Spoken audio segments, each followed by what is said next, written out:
आणि म्हणूनच आज जी लोकशाही आपण पाहतोय त्याचा मूळ पाया जर कोणी रचला असेल तर छत्रपती शिवाजी महाराजांनी.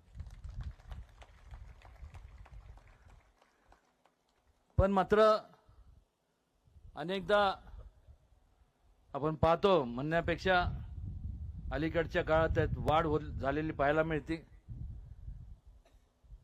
ज्या छत्रपती शिवाजी महाराजांनी स्वतःचं आयुष्यातला प्रत्येक क्षण लोकांसाठी वेचला, त्यांच्या हितासाठी वेचला, आज त्यांचा अवमान केला जातो. आणि त्यामुळे आज या ठिकाणी आदरणीय अमितजींना आणि देवेंद्रजींना मी सगळ्या महाराष्ट्राच्या वतीने, देशाच्या वतीने, सर्व शिवभक्ताच्या वतीने एक 4-5च मागण्या करणार आहे.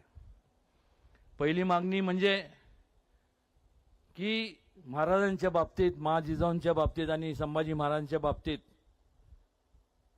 एक कायदा करण्यात यावा, तो सुद्धा कॉग्निझेबल, नॉन बेलेबल आणि किमान 10 वर्ष त्याला बेल मिळाली नाही पाहिजे.